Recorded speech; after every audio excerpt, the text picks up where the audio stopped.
तो इस तरह प्रीवियस लेक्चर्स में हमने इलेक्ट्रिक चार्ज और करंट के फ्लो की डायरेक्शन क्या होती है उसके बेस पर ड्रूड एंड लॉरेंज का जो एक्सपेरिमेंट था वो भी हमने डिस्कस किया था। आज का जो हमारा टॉपिक है उसी का जस्ट एडवांस रूप है। यहाँ पर हम इलेक्ट्रिक पोटेंशियल डिफरेंस या इलेक्ट्रिक पोटेंशियल एनर्जी के बारे में डिस्कस करेंगे। अगर प्रीवियस क्लास की बात करें तो वहां पर हमने बात की थी कि जो इलेक्ट्रॉन्स का फ्लो है वो कहां पर होता है, negative to positive terminals, negative to positive, और इसका जस्ट अपोजिट करंट के फ्लो की डायरेक्शन होती है, मतलब पॉजिटिव टू नेगेटिव। यहां पर पॉजिटिव और नेगेटिव क्या है, this is the value of the charge. क्योंकि हमने ये भी बात की कि चार्ज को हम क्वांटाइज कर सकते हैं, ये चार्ज की प्रॉपर्टी है। तो जब क्वांटाइज कर सकते हैं मतलब उसको क्वांटिटी के रूप में रिप्रेजेंट कर सकते हैं, तो ये पॉजिटिव और नेगेटिव क्या है, this is the representation of quantity. Positive का मतलब होता है हाई वोल्टेज या हाई एनर्जी, इसको हम क्या बोलते हैं, हाई एनर्जी, और नेगेटिव का मतलब होता है लो एनर्जी, लो एनर्जी। इसका मतलब क्या हुआ, अगर एक बैटरी का एग्जांपल लें, आप सभी ने बैटरी देखा होगा, टॉर्च में जो सेल लगती है या बैटरी लगती है उसका एग्जांपल लें, तो यहां पर एक एक्सटेंडेड सरफेस होता है और यहां पर एक फ्लैट सरफेस होता है। ठीक है, एक्सटेंडेड सरफेस की तरफ प्लस लिखा होगा, आप देखेंगे टॉर्च का जो सेल होता है या वॉल माउंटेड वॉच है उस पे जो सेल होता है उसको भी आप देखेंगे तो वहां पर एक्सटेंडेड सरफेस की तरफ प्लस और जो फ्लैट एंड सरफेस है इधर माइनस लिखा होगा। ये प्लस और माइनस क्या है, these are the terminals, these are the terminals. ठीक है, हाई एनर्जी को हम प्लस से रिप्रेजेंट करते हैं और लो एनर्जी को हम माइनस टर्मिनल से रिप्रेजेंट करते हैं। इतनी बात समझ में आ गई।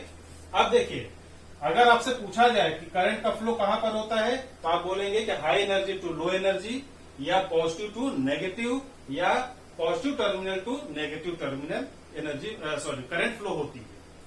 अगर ड्रूड एंड लॉरेंज का कॉन्सेप्ट हम देखें तो वहां पर क्या था, इस तरह से हमने एक कंडक्टर लिया था, इस कंडक्टर के जो टर्मिनल्स हैं, इस कंडक्टर के टर्मिनल्स को हमने एक बैटरी यानी एनर्जी स्टोरेज डिवाइस से कनेक्ट कर दिया। इस तरह से हमने कनेक्ट कर दिया, इसको प्लस और इसको माइनस हम कहते हैं। ठीक है, करंट का जो फ्लो होगा वो किधर होगा, पॉजिटिव टू नेगेटिव, मतलब करंट इस डायरेक्शन में फ्लो होगी, इसको हम आई से रिप्रेजेंट करेंगे। इसका जस्ट अपोजिट इलेक्ट्रॉन के फ्लो की डायरेक्शन होगी, मतलब इलेक्ट्रॉन का फ्लो इस डायरेक्शन में होगा। ये क्या है, flow of electrons, direction of flow of electrons. हमने ये भी बात की कि जो इलेक्ट्रॉन्स हैं वो जब ओपन कंडीशन में होते हैं या फ्री कंडीशन में हैं तो उनका मोशन किसी भी डायरेक्शन में हो सकता है, मतलब रैंडम डायरेक्शन में वो मूव कर सकते हैं। लेकिन जैसे ही हमने उनको एनर्जी सोर्स से कनेक्ट किया, हमने उनको सेल या बैटरी से कनेक्ट किया, तो उनका जो डायरेक्शन ऑफ मोशन है वो यूनिडायरेक्शन हो जाता है, एक पर्टिकुलर डायरेक्शन को वो फॉलो करने लगते हैं। अगर यहाँ पर माइनस है तो हमने ये भी बात की इस डायरेक्शन में वो मूव करेंगे। जब तक बैटरी सोर्स नहीं था तब तक वहां पर मूवमेंट नहीं था, लेकिन जैसे ही हमने बैटरी सोर्स से उनको कनेक्ट कर दिया, उनको एनर्जेटिक कर दिया, उनका जो डायरेक्शन ऑफ मोशन है वो पर्टिकुलर डायरेक्शन में हो गया, मतलब उनमें मोशन क्रिएट हुआ। ठीक है, ओके। अगर फ्री कंडीशन की बात करें, ये आपका कंडक्टर है जो कि फ्री कंडीशन में है। फ्री कंडीशन मतलब कोई भी एनर्जी इसमें नहीं है। ये जो इलेक्ट्रॉन्स हैं वो रैंडम डायरेक्शन में मूव हो सकते हैं, इस डायरेक्शन में, इस डायरेक्शन में, किसी भी डायरेक्शन में, किसी भी एंगल पर। हमने न्यूटन का फर्स्ट लॉ क्लास 9th में जो चैप्टर मोशन है वहां पर बात की थी कि न्यूटन का फर्स्ट लॉ ये स्टेट करता है, या फर्स्ट लॉ के अकॉर्डिंग जब तक किसी ऑब्जेक्ट पर एक्सटर्नल फोर्स अप्लाई न किया जाए तब तक उसकी स्टेट में चेंज नहीं होता। अगर वो ऑब्जेक्ट रेस्ट की कंडीशन में तो रेस्ट में रहेगी, अगर वो कंटिन्यू मोशन में है तो कंटिन्यू मोशन में ही रहेगी जब तक उस पर एक्सटर्नल फोर्स अप्लाई न किया जाए। तो यहाँ पर अगर इस पेन की बात करें तो अभी ये रेस्ट की कंडीशन में है, अभी इसमें कोई मोशन नहीं है। हमने इस पर इस तरह से पुश फोर्स अप्लाई किया, ये इस डायरेक्शन में मूव हुआ, जिस डायरेक्शन में हम फोर्स अप्लाई करेंगे उसी डायरेक्शन में ये मूव होगा। ठीक है, तो एक्सटर्नल फोर्स क्या है, हमने जो हैंड से पुश फोर्स इस पर अप्लाई किया, इस एक्सटर्नल फोर्स को तो हम देख सकते हैं, अपने नेकेड आई से देख सकते हैं, बट यहां पर कौन सा फोर्स अप्लाई हुआ, इस फोर्स को हम देख नहीं सकते, इसको विजुलाइज नहीं कर सकते, केवल इसको हम एक्सपीरियंस कर सकते हैं, रियलाइज कर सकते हैं। कैसे? हमारी टॉर्च बल्ब जल जाती है, हमारा लाइट बल्ब ग्लो होने लगता है, हमारा फैन ऑन हो जाता है, हमारा गीजर, वॉशिंग मशीन ये सब ऑन हो जाते हैं। इसका मतलब क्या है? इसका मतलब सर्किट में करंट फ्लो हो रहा है। ठीक है, तो यहां पर जो फोर्स है, ये जो एटम है, इनमें मूवमेंट हुआ तो कोई न कोई फोर्स इसके लिए रिस्पॉन्सिबल है as per Newton first law. तो वो जो फोर्स है उसको क्या बोलते हैं? Electrical force. उसको क्या बोलेंगे? Electrical force. यहां पर इलेक्ट्रिकल फोर्स को हम एफ ई से रिप्रेजेंट करते हैं। ठीक है, अब इसका लार्ज व्यू यहां पर बनाए अगर ड्रॉ करें तो सपोज करिए this is the charge particle, यहां पर एक्सटर्नल फोर्स अप्लाई हुआ इस तरह से। ठीक है, और ये फोर्स कहां से है? इस सेल के थ्रू यहां पर एक एनर्जी इलेक्ट्रिकल फोर्स अप्लाई होता है। इस फोर्स को हम एफ ई से रिप्रेजेंट करते हैं। किससे रिप्रेजेंट करेंगे? Capital F, small E. F for force, E for electric force. ठीक है, E for electric, F for force. तो एफ ई क्या हुआ? Electric force. जब ये फोर्स अप्लाई हुआ तो अभी जो ये चार्ज पार्टिकल था, सपोज करिए पोजीशन नंबर 1 पर था, इसका जो मूवमेंट हुआ इस डायरेक्शन में, क्योंकि फोर्स इस डायरेक्शन में अप्लाई हुआ, और ये चार्ज पार्टिकल यहां पर मूव होकर आ गया। तो इसकी जो पोजीशन है, this is the position number 2। 1 position से सेकंड पोजीशन तक आने में कोई न कोई डिस्टेंस ट्रेवल किया गया। वो डिस्टेंस क्या है? यहां से यहां तक 1 और 2 के बीच का जो डिस्टेंस है, सपोज करिए L metre, L millimetre, L centimetre, कुछ भी हो सकता है, एल। ठीक है, तो हमने फोर्स अप्लाई किया, फोर्स से एल डिस्प्लेसमेंट इस चार्ज पार्टिकल में होता है। अब यहां पर एनर्जी की बात करें, ठीक है, इतनी बात समझ में आ गई। अब देखिए,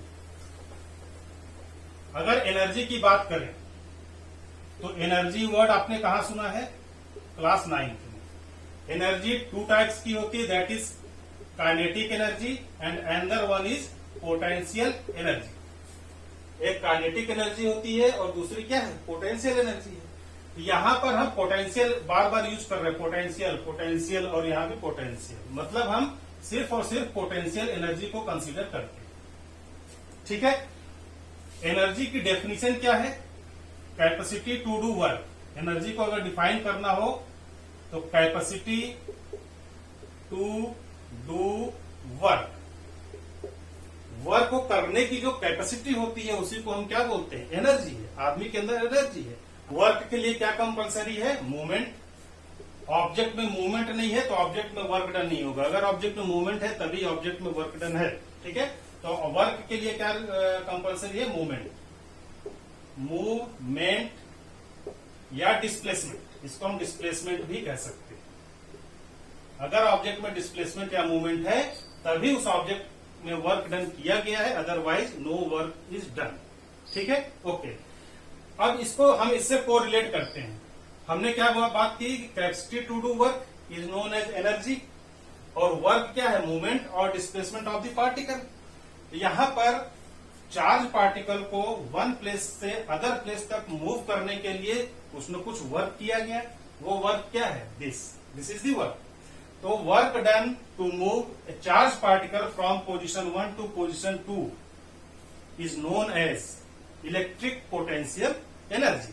इसी को तो हम एनर्जी कहते हैं। ठीक है, तो ये जो एनर्जी, वर्क और मूवमेंट, ये जो ऑर्डर है इसका रिवर्स ऑर्डर क्या हो गया? Movement, work, energy. यही आपकी इलेक्ट्रिक पोटेंशियल एनर्जी की डेफिनेशन हो गई। तो डेफिनेशन क्या होगी? Amount of work, amount of work done to move a charged particle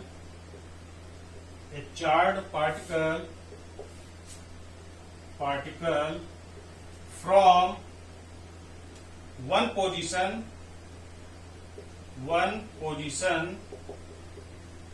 to another position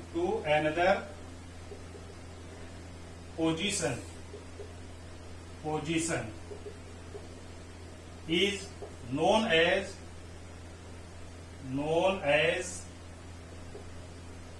known as electric potential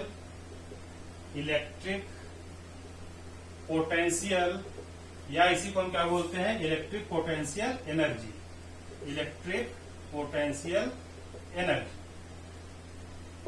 ठीक है, तो इलेक्ट्रिक पोटेंशियल का मतलब होता है पोटेंशियल एनर्जी, और इलेक्ट्रिक पोटेंशियल एनर्जी को डिफाइन करना हो तो अमाउंट ऑफ वर्क का मतलब वर्क को न्यूटन में रिप्रेजेंट किया जाता है। तो 10 न्यूटन, 20 न्यूटन, 100 न्यूटन, जो भी अमाउंट होगा वो अमाउंट क्या होगा, उसी अमाउंट को हम बोलते हैं इलेक्ट्रिक पोटेंशियल एनर्जी। अगर इसको मैथमेटिकली रिप्रेजेंट करना हो तो हम इसको कैसे रिप्रेजेंट करेंगे, W equal to force into length, this is the mathematical representation. ठीक है, तो कितना अमाउंट ऑफ वर्क डन है, फोर्स इंटू लेंथ। यहां पर हम अमाउंट की बात कर रहे हैं, तो वो अमाउंट आप कैसे कैलकुलेट करेंगे, फोर्स इंटू लेंथ। मतलब यहां से यहां तक लेंथ या डिस्प्लेसमेंट भी आप इसको कह सकते हैं। तो सपोज करिए L इक्वल टू, अगर if L equal to 1 millimetre और यहां पर फोर्स जो अप्लाई हुआ है Fe इक्वल टू सपोज करिए 10 न्यूटन, तो यहां पर W इक्वल टू क्या हो जाएगा, 10 मल्टीप्लाइड बाई 1, और इसकी यूनिट क्या हो जाएगी, 10 न्यूटन इंटू मिलीमीटर। बात समझ में आ गई। तो यहां पर फोर्स इंटू लेंथ का जो मल्टीप्लीकेशन होगा वही अमाउंट ऑफ वर्क डन होगा, और इसी को हम क्या बोलते हैं, इलेक्ट्रिकल पोटेंशियल एनर्जी। इतनी बात समझ में आ गई। ओके, अब देखिए यहां पर हमें बात करनी पोटेंशियल की और पोटेंशियल डिफरेंस की। अगर ये तो हमने पूरे कंडक्टर में यहां पर हमने सिंगल चार्ज पार्टिकल को कंसीडर किया, लेकिन यहां पर कोई सिंगल चार्ज पार्टिकल तो है नहीं, यहां पर infinite number of charge particle है। तो जब infinite number of charge particle हैं और आपको किसी सिंगल चार्ज पार्टिकल पर अमाउंट ऑफ वर्क कैलकुलेट करना है, तो क्या करेंगे, टोटल नंबर ऑफ चार्ज से डिवाइड कर देंगे। मतलब W upon Q is equal to Fe multiplied by L divided by Q। अगर आपसे पूछा जाए कि सिंगल चार्ज पार्टिकल पर कितना फोर्स अप्लाई किया जाता है या कितना वर्क डन किया गया, तो क्या करेंगे, W में से टोटल नंबर ऑफ Q को डिवाइड कर देंगे। Q मतलब मान लीजिए यहां पर 10 चार्ज है तो यहां पर 10 से डिवाइड कर देंगे, अगर 1000 चार्ज है तो हम 1000 से डिवाइड कर देंगे। तो हमारा यूनिट चार्ज पर कितना वर्क डन किया गया आप वो कैलकुलेट कर सकते हैं। ठीक है, फिर से समझिए, अगर यूनिट चार्ज पर वर्क डन कैलकुलेट करना हो तो टोटल नंबर ऑफ Q से हमें डिवाइड करना पड़ेगा। टोटल नंबर मतलब अगर यहाँ पर 1000 चार्ज है, यहाँ पर 1000 से हम डिवाइड करेंगे, अगर यहाँ पे 1, 2 या 10 है तो उससे हम यहाँ पर डिवाइड करेंगे। ठीक है, और इसी डिवीजन को हम क्या बोलते हैं, V। इसी डिवीजन को हम क्या बोलते हैं, V मतलब क्या हुआ, वोल्टेज। यहाँ पर पोटेंशियल की बात कर रहे हैं, यहाँ पर पोटेंशियल एनर्जी की बात कर रहे हैं, उसको हम V से रिप्रेजेंट करते हैं। इसी को वोल्ट भी कहा जाता है। ठीक है, पोटेंशियल या वोल्ट दोनों की मीनिंग सेम। V क्या होती है, पोटेंशियल, इसको यहां पर लिखते हैं, V को हम पोटेंशियल या वोल्टेज से रिप्रेजेंट करते हैं। V इक्वल टू वोल्टेज, या इसी को हम क्या बोलेंगे, पोटेंशियल। ठीक है, यहां पर V मतलब वोल्टेज, तो यहां पर हमने लिखा पोटेंशियल डिफरेंस। ठीक है, पोटेंशियल डिफरेंस, जहां भी डिफरेंस की बात की गई मतलब टू डिफरेंट पोजीशन की हम वहां पर बात करते हैं। डिफरेंस कैसे कैलकुलेट करेंगे, जब तक वहां पर टू डिफरेंट चीजें ना हो। टू डिफरेंट चीजें होनी चाहिए, और यहाँ पर टू डिफरेंट थिंग्स क्या है, टू डिफरेंट पोजीशन, पोजीशन 1 और पोजीशन 2। यहाँ पर सपोज करिए वोल्टेज V1 था और यहाँ पर वोल्टेज V2 था। वोल्टेज का मतलब पोटेंशियल का मतलब एनर्जी। यहाँ पर जो एनर्जी थी वो V1 एनर्जी थी और यहाँ पर जो एनर्जी है वो V2 एनर्जी है। तो इनका जो डिफरेंस होगा वो क्या होगा, पोटेंशियल डिफरेंस होगा, और इसी को हम V2 माइनस V1 कहते हैं। V2 मतलब फाइनल पोटेंशियल एनर्जी और V1 मतलब इनिशियल पोटेंशियल एनर्जी। ठीक है, तो V को हम V2 माइनस V1 भी लिख सकते हैं। अगर यूनिट की बात करें, फार्मूला तो आपको मालूम चल गया, तो V क्या होगा, यहाँ पर V equal to V2 minus V1, और इसी को हम लिख सकते हैं W डिवाइडेड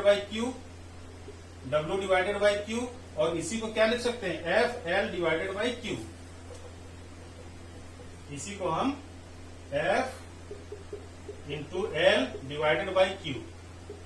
ये फार्मूला आपका फाइनल है। This is the equation number 2, और इससे क्वेश्चन बहुत पूछे जाते हैं।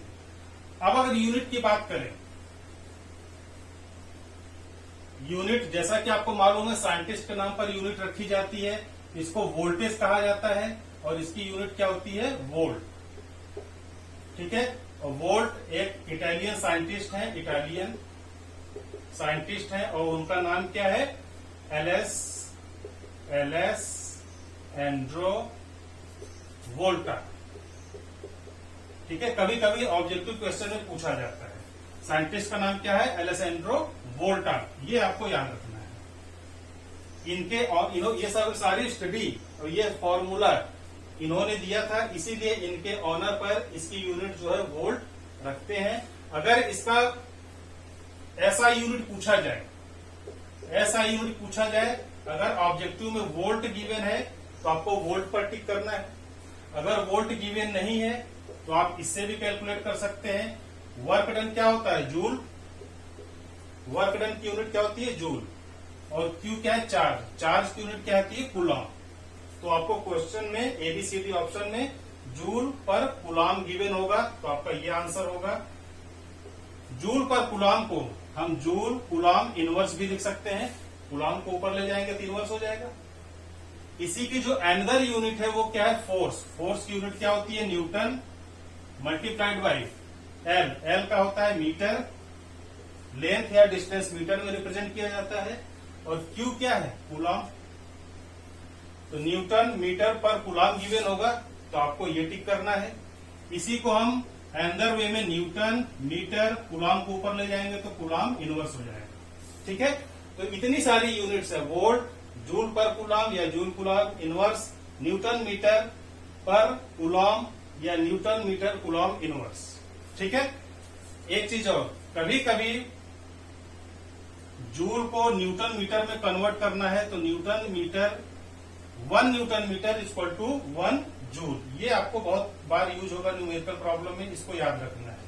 यहां भी आप देख सकते हैं W क्या है, W की यूनिट जूल होती है, और 1 जूल किसके बराबर है, फोर्स इंटू लेंथ के, मतलब न्यूटन इंटू मीटर के। तो 1 joule equal to 1 newton metre.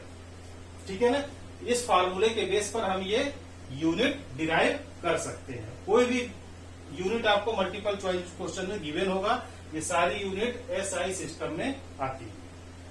अब कई बार आपसे ये पूछा जाता है कि पोटेंशियल डिफरेंस को डिफाइन करिए। किसको डिफाइन करिए, पोटेंशियल डिफरेंस को। पोटेंशियल डिफरेंस को शॉर्ट में PD से लिखते हैं।